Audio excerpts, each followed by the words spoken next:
I've been intrigued by this question of whether we could evolve or develop a sixth sense, a sense that would give us seamless access and easy access to meta information or information that may exist somewhere that may be relevant to help us make the right decision about whatever it is that we're coming across. And some of you may argue, well, don't today's cell phones do that already? But I would say no. When you meet someone here at TED, and this is the top networking place, of course, of the year, you don't shake somebody's hand and then say, can you hold on for a moment while I take out my phone and Google you? Or when you go to the supermarket and you're standing there in that huge aisle of different types of toilet papers, you don't take out your cell phone and open a browser and go to a website to try to decide which of these different toilet papers is the most ecologically responsible purchase to make. So we don't really have easy access to all this relevant information that can just help us make optimal decisions about what to do next and what actions to take. And so my research group at the Media Lab has been developing a series of inventions to give us access to this information in a sort of easy way without requiring that the user changes any of their behavior. And I'm here to unveil our latest effort and most successful effort so far, which is still very much a work in process. I'm actually wearing the device right now, and we've sort of cobbled it together with components that are off the shelf, and that, by the way, only cost $350 at this point in time. I'm wearing a camera, just a simple webcam, a portable battery-powered projection system with a little mirror. These components communicate to my cell phone in my pocket, which acts as the communication and computation device. And in the video here, we see my student Pranav Mistry, who's really the genius who's been implementing and designing this whole system. And we see how this system lets him walk up to any surface and start using his hands to interact with the information that is projected in front of him. The system tracks the 4 significant fingers. In this case, he's wearing simple marker caps that you may recognize. But if you want a more stylish version, you could also paint your nails in different colors. And the camera basically tracks these 4 fingers and recognizes any gestures that he's making, so he can just go to, for example, a map of Long Beach, zoom in and out, etc. The system also recognizes iconic gestures, such as the take a picture gesture, and then takes a picture of whatever is in front of you. And when he then walks back to the Media Lab, he can just go up to any wall and project all the pictures that he's taken, sort through them and organize them and resize them, etc. Again, using all natural gestures.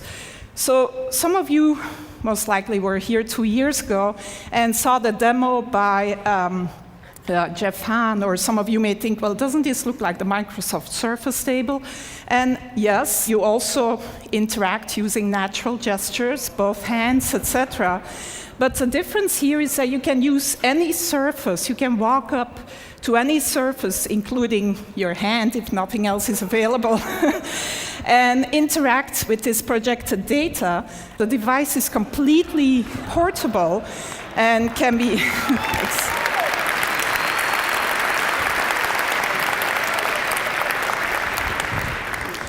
So one important difference is that it's totally mobile. Another even more important difference is that in mass production, this would not cost more tomorrow than today's cell phones, and would actually not sort of be a bigger package and could look a lot more stylish than this version that I'm wearing around my neck.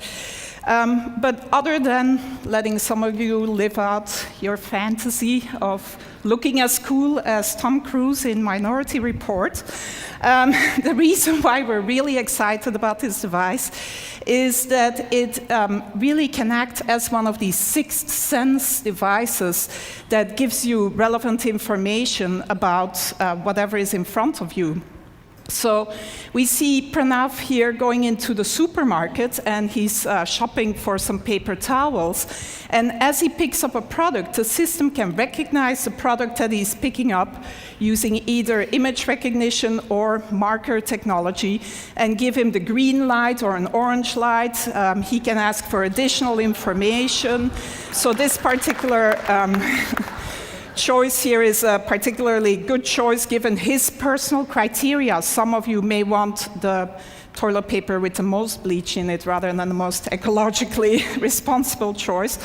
But if he picks up a book in the bookstore, he can get the Amazon rating, gets projected right on the cover of the book.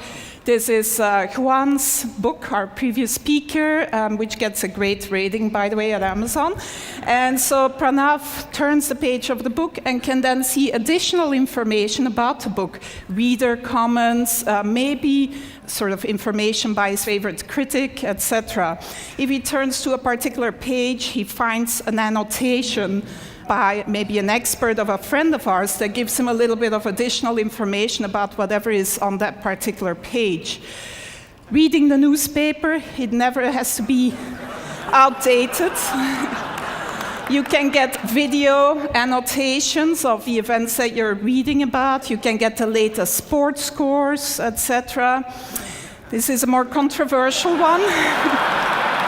As you interact with someone at TED, maybe, you can see a word cloud of the tags, the words that are associated with that person in their blog and personal web pages. In this case, the student is interested in cameras, etc. On your way to the airport, if you pick up your boarding pass, it can tell you that your flight is delayed, that the gate has changed, etc. And if you need to know what the current time is, it's as simple as drawing a watch on your arm. So that's where we're at so far in developing this sixth sense that would give us seamless access to all this relevant information about the things that we may come across. My student, Pranav, who's really, like I said, the genius behind this.